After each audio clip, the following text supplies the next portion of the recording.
Hello and welcome back to yet another video. And as it were for match day 7 in the Premier League, action began at Elland Road when Leeds welcomed Tottenham Hotspurs. And this match began with very high intensity from both sides.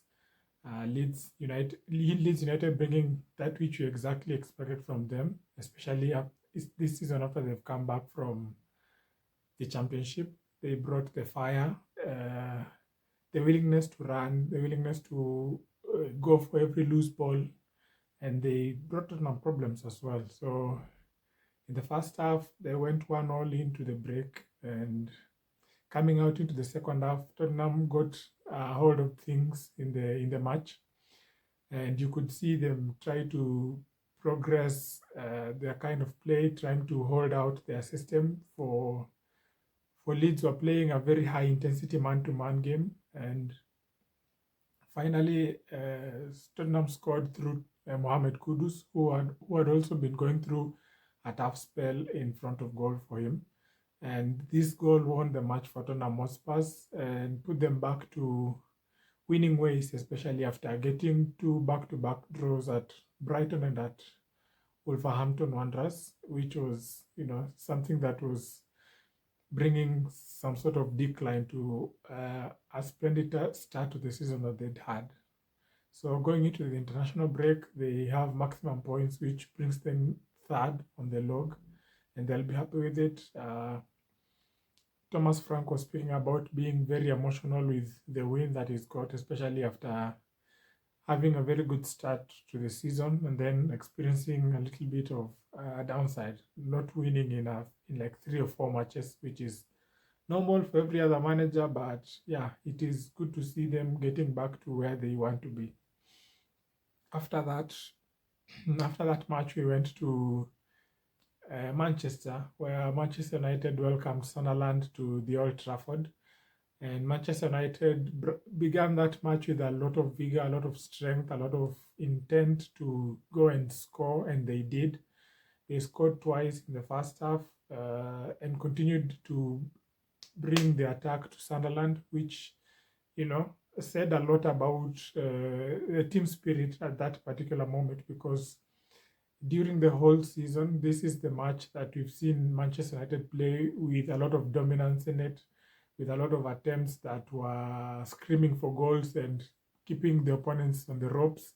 We've seen in that match that Manchester United are able to hurt opponents with the way that they put their stamp on the game, the way they won the balls whenever they lost the ball, they went for it very quickly. They won it back, came back and tried more and more and more. And from all things considered, they would have scored more in that match for sure, especially in the first half. They could have ran away with it. But what was even more impressive was the way that they stopped Sunderland from playing and also made it so difficult for Sunderland to have attempts on target for them. So Manchester United did get their P's and Q's right in this match, and this is something that they'll hope that continues for them.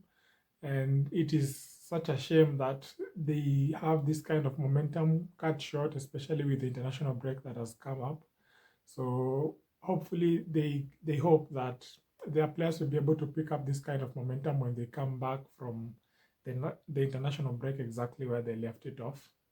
And it was also some sort of a deja vu moment, because in the previous video I was speaking about Ruben Amorim stepping down, and for the 18th time we've seen that when Manchester United's manager's job has been in jeopardy, there's always been a performance that has kept him in the job, and maybe this is the one that will have fans all over the world convinced that Ruben Amorim and Manchester United are on the right track. But it might necessarily not be the case, because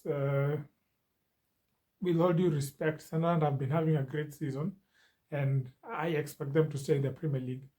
But this is the second best performance we've seen from them that they've taken points from, especially after putting on a valiant performance against Arsenal in match day 1. After that, we've not seen anything like this, with the team working in harmony, like, a well-worked clock. It has not been happening. And now that this has happened. Let's see where now they'll pick it up from, especially when they'll be having to play Liverpool, which is also a huge match in itself.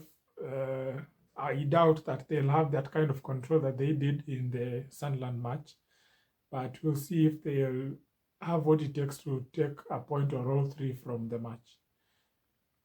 Now, moving forward to a match that was continuing about the same time was Arsenal hosting West Ham United at the Emirates. This fixture last season saw Arsenal lose 1-0 and even dampen their title hopes even more last season when Jared Bowen scored just before halftime. So in this match, they came into it with fully knowing that they had to continue keeping the momentum of winning alive if they had to, go into the international break with something to hold on to. And this is what they exactly did when Declan Rice scored early in the match in the first half. Then Bukayo Saka sealed the win with a penalty later on in the second half to win the match 2-0. So from this performance that we've seen from Arsenal is the fact that they can stay in matches, they can ride out the waves that opponents bring to them and eventually win a match, which has been something that has been piling on. And this is something that they themselves are experiencing, which is contrary to other challenges in this season. We've seen with Liverpool dropping points, Chelsea, Manchester City dropping points very, very often. But since that that Liverpool loss for Arsenal, they have not lost in the Premier League again. And this is something that they will continue to hold on to, continue to build upon, and maybe, just maybe, this is the time when Arteta has the clearest shot at winning the title. But we've also, credited them before, and they went and butchered it. And a very great example is back when Leicester City won the title, when every other big team was capitulating except for Arsenal, who also stayed in there until they couldn't keep up with Leicester City anymore. There is no Leicester City in this season of the Premier League. We've not seen one yet. Maybe Crystal Palace might have some other ideas, but them two are not, we have not seen a clear and outstanding outlier to show that they are going to challenge for the title. So it's in and around the big six where the title is going to be won.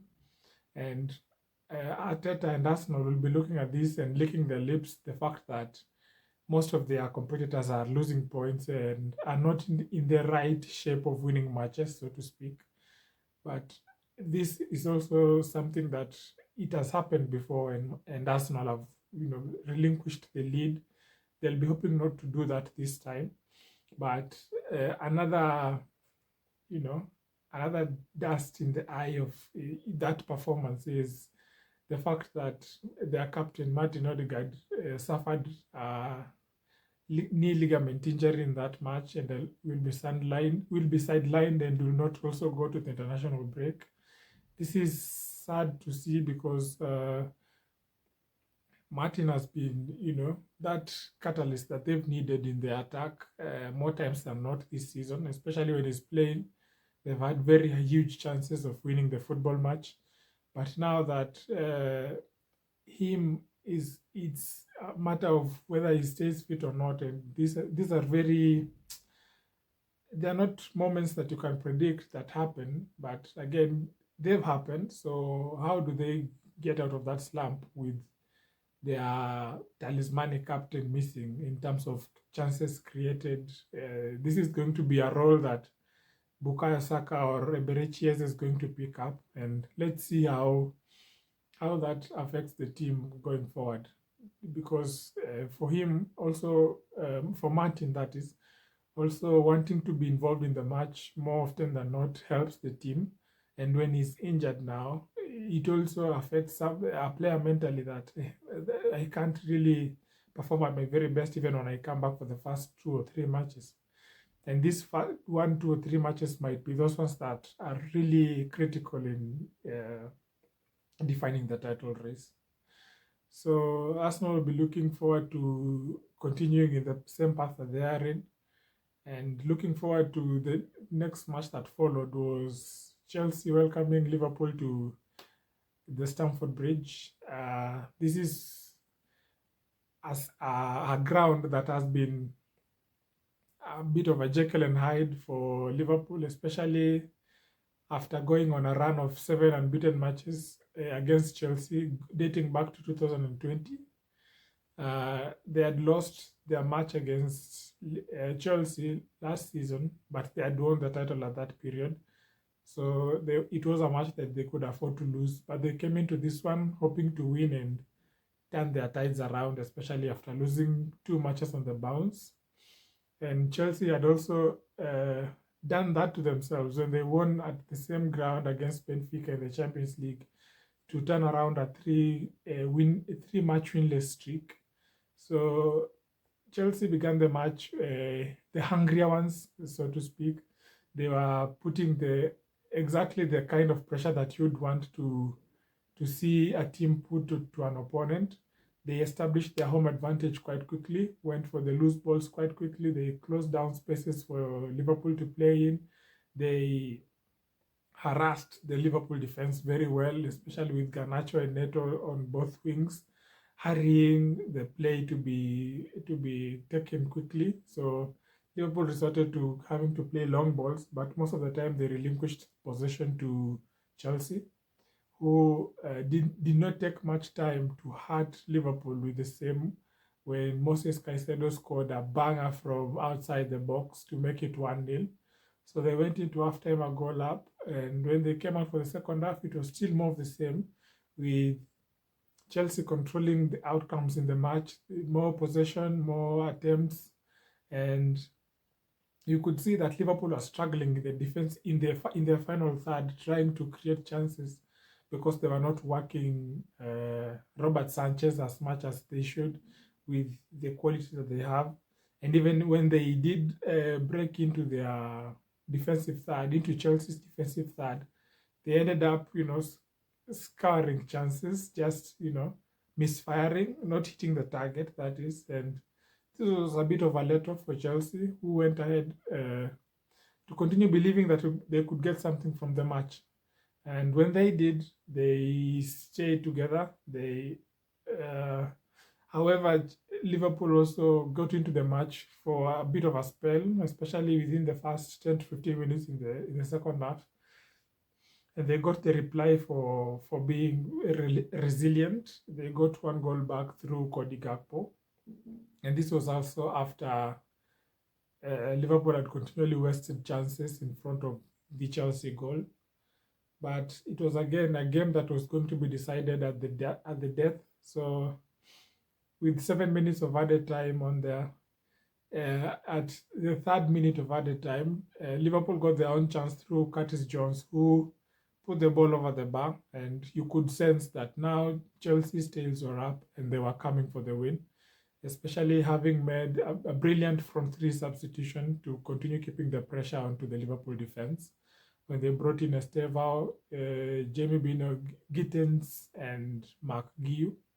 And Estevao, as everyone has been talking about him, the kind of maverick he is, he did cause Liverpool a lot of problems at the back, even before scoring the goal that sealed the match. And yeah, Liverpool went now unbeaten for 2 consecutive Premier League matches for the first time since April of 2023. And this is a mini crisis for Liverpool, which they will need to get out of very quickly if they are to have any chance to continue maintaining their shout to defend the title. And that was it. Moving on to Sunday, Nottingham Forest saw out Newcastle saw out Nottingham Forest by 2-0 to continue winning at home. And Everton, through Jack Grealish at the 90th minute, did undo Crystal Palace to make sure that there is no unbeaten team in the Premier League when they won 2-1 at the Hill Dickinson Stadium, their new home stadium. And this is also an upturn for Everton, because since they went to that stadium, they have continued to show why they are one of the very best teams in the Premier League, even though they have been dormant for quite a while. But that was it. They did get a point. They did get all 3 points from the match. And Wolverhampton Wanderers also remain winless and in the 7 matches that they've played this season, with 2 draws and 5 losses right now, with their match against Brighton ending up in a draw, which seals their fate at this time, that they are dead last in the league. And the final match of the game week was when Brentford hosted Manchester City at the G-Tech Stadium. Brentford were in a bit of a slump before they played Manchester United last weekend. And there was, a worry that this run of matches might not bring the best out of Brentford. However, when they did get that win against Manchester United last week, we thought that they were going to, also cause Manchester City problems, which they did, but not good enough to guarantee them many points. But in that match, Erling Haaland again scored quite early on in the 9th minute to put Manchester City in the lead, which means he scored 9 goals in 7 matches this season in the Premier League. No one has scored more. And when they went ahead, Manchester City knew that it is going to be a tough task to try and break down Brentford again, especially with their team, which has not been, very much integrated to the way Pep usually wants to play. But it was also sad to see Rodri also go off with another muscle injury, holding his hamstring.